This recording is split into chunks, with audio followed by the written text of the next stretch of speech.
Креативни вибрации е насловот на проектот во кој преку Еразмус Плюс програмата е вклучено и Средното училиште Лјупчо Сантов. Станува збор за нов проект во кој се вклучи Кочанското училиште и на кој првичните активности се одржаа во Полска. Ученици и менторите беа во Полска, каде што се договорија за активностите предвидени во наредните 2 години од реализација на проектот, односно од 1 септември 2019 кога започна до 31 август 2021 година кога ќе заврши проектот. Основната идеја е да се применат иновативни методи и техники кои ќе им помогнат на учениците во изборот на нивните идни професии. Целта на проектот е исто така да се покаже патот кон успешна кариера, да ни се помогне при изборот на идната професија преку креативни и преку иновативни методи на учење. И исто така како да се исполнат барањата на пазарот на трудот во иднина. Секако во проектот има планирано да се развие секој индивидуален ученик и да ги развие неговите вештини, како што се креативност, сигурност, јавен настап, одлична меморија, планирање и организација. И има планирано и други мобилности, каде што следната е во март 2020 во Португалија, потоа следува мај 2020 во Романија, октомври 2020 во Италија, потоа имаме мобилност кај нас во Македонија во март 2021 и последната е во мај 2021 во Шпанија. И на секоја мобилност учествуваат 5 ученика и 2 наставници. Најголем дел од активноста во Полска учениците од Кочанската гимназија ја имале со учениците од другите училишта од земјите учеснички. Преку игри се помага во едукацијата и како конкуренцијата може да помогне во кариерата на човекот и неговата иднина. Преку презентации им беа представени убавините и местата кои ќе може да ги посетат учениците како дел од проектот.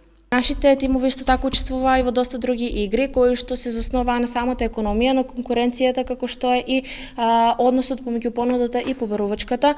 Најбитно од се е тоа што можеше да се почувствува самиот надпреварувачки дух, а при тоа можеше да се почувствува и истата конкуренција, како и начинот на кој што можеме да се распоредуваме со голема количина на пари, како тие пари можеме да ги распоредиме, како нашата моги знаење и труд можеме да ги вложиме во вистинско место, во правилно време. Исто така имаше и доста други игри, како што е играта Монопол, Еврокеш, Кеш Флоу, кои што исто така се засноваат на економијата и ни на некој начин ни овозможуваат, односно не насочуваат на некоја наша една професија, доколку се трудиме да ја постасаме истата. Пред се, најпрво донесовме заклучок дека секој човек пред да изврши нешто и пред да има подобра иднина, треба да има доста голема мотивација, а и така поттикнување на тимскиот дух. Освен тоа, голема предност ни беше и англискиот јазик, преку кој што комунициравме со другите училишта, бидејќи преку тоа осознавме до кој степен сме, колку можеме да продолжиме, запознавме доста многу луѓе и со тоа мотивот и тимската работа ни дадоа плод со кој што можеме понатаму да возможиме доста подобра иднина. Освен тоа, учениците имали и незаборовно дружење во градот Лоч во Полска, каде стекнале нови пријателства и искуства. За сите овие 7 дена представува позитивно искуство за сите нас.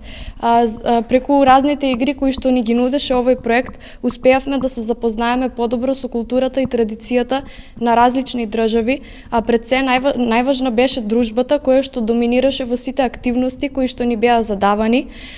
Исто така, последниот ден мораме да кажеме дека беше најтежок, бидејќи следуваше разделба, а разделбата беше полна со емоции. Така импресионирани се вративме во Кочани, но секако и понатаму останавме во контакт со учениците со кои што се запознавме, па се надевам дека и учениците кои што ќе учествуваат во наредните мобилности, кои што ќе се одвиваат во текот на наредната година, ќе го доживеат истото позитивно искуство и ќе стегнат исто така голем број на пријатели како и нас, а секако и ние со нестрпление ќе очекуваме да бидеме домакини. Проектни партнери се училишта од Полска, Португалија, Романија, Италија, Шпанија и секако Македонија. Активности во наредните 2 години ќе има во сите споменати држави чии училишта се учесници во проектот.